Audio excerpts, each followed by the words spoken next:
ஊழல் அமைச்சரே பதவி விலகு. புதுச்சேரி பொதுப்பணித்துறை அமைச்சர் தனது பதவியை ராஜினாமா செய்ய வேண்டும் என்று அவரது வீட்டை முற்றுகையிட முயன்ற காங்கிரஸ் கட்சியினர் 300க்கும் மேற்பட்டவர்களை போலீசார் கைது செய்தார்கள். புதுச்சேரி பொதுப்பணித்துறையால் மேற்கொள்ளப்படும் பணிகளுக்கு லஞ்சம் பெற்றதாக புதுச்சேரி பொதுப்பணித்துறை தலைமை பொறியாளர் தீனதயாளன் உள்ளிட்ட 3 பேரை கடந்த 2 தினங்களுக்கு முன்பு காரைக்காலில் சிபிஐ அதிகாரிகள் கைது செய்தார்கள். இந்நிலையில் பொதுப்பணித்துறை அமைச்சர் லட்சுமி நாராயணன் வீட்டை முன்னாள் முதலமைச்சர் நாராயணசாமி தலைமையில் 500க்கும் மேற்பட்டவர்கள் முற்றுகையிட முயன்றார்கள்.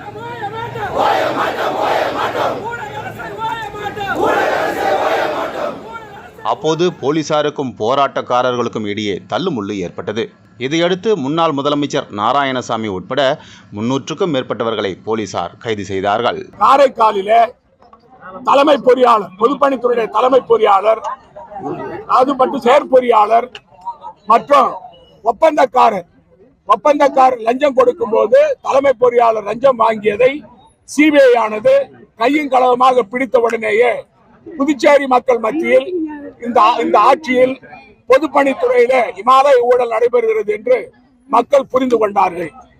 அதனால்தான் காங்கிரஸ் கட்சியின் சார்பில் நாங்கள் இன்று மிகப்பெரிய போராட்டம், மரியாதைக்குரிய அமைச்சர் லட்சுமி நாராயணன், பொதுப்பணித்துறை அமைச்சர் லட்சுமி நாராயணன் அவர்கள் பதவி விலக வேண்டும் என்று அவருடைய வீட்டை முற்றுகையிடுவதற்காக நாங்கள் சென்றோம். ஆனால் காவல்துறையினுடைய அராஜகம் எங்களை அவர் வீட்டு பக்கம் நெருங்க விடவில்லை.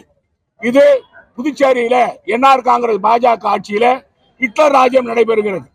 ஜனநாயகமாக எங்களுடைய கருத்துக்களை சொல்ல முடியவில்லை. ஜனநாயக முறையில நாங்கள் போராட முடியவில்லை. மக்கள் குறைகளை பேசுவதற்கு கூட இவர்கள் எங்களுக்கு வாய்ப்பூட்டு போடுகிறார்கள்.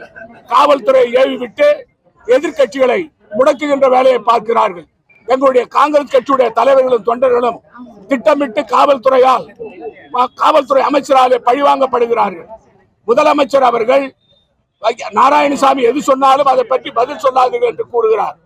நீங்கள் முதலமைச்சரும் அமைச்சர்களும் அடிக்கரை கொள்ளையை நாம் அடித்துக் கொண்டிருப்போம். நாராயணசாமி பேசுவதை பற்றியோ மற்றவர்கள் பேசுவதை பற்றியோ நீங்கள் கவலைப்பட வேண்டாம். இது நம்முடைய கடைசி காலம். இன்னும் 6 மாதத்தில் நம்முடைய ஆட்சி முடிய போகிறது. இந்த ஊழல் ஆட்சியில இந்த பொதுப்பணித்துறை அமைச்சர் அவர்கள் இதிலே ஊழல் நடக்கவில்லை என்று சொன்னால் அவர் ஏன் பதவியை ராஜினாமா செய்யவில்லை? குறிப்பாக அவர் அது மட்டுமல்ல, அவர் தொடர்ந்து அந்த பணியில இருந்தால் அதிலே சிபிஐக்கு அழுத்தம் கொடுத்து நேர்மையான விசாரணை நடைபெறாது. அதற்காகத்தான் அவர் பதவி விலக வேண்டும் என்ற கோரிக்கையை நாங்கள் முன்வைக்கிறோம். பொதுப்பணித்துறை அமைச்சர் பதவி விலகும் வரை, என்ஆர் காங்கிரஸ் பாஜக அரசு பதவி விலகும் வரை எங்களுடைய காங்கிரஸ் கட்சியுடைய போராட்டம் தொடர்ந்து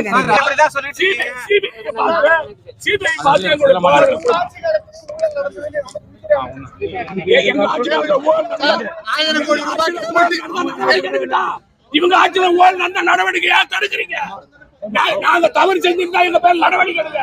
உங்களுக்கு தெம்பு தராணி இருந்தா நான் சொல்றது நான் ஊழல் பண்ணிருந்தா எங்களுடைய அமைச்சர்கள் யாரு ஊழல் பண்ணியிருந்தாலும் நடவடிக்கை எடுங்க.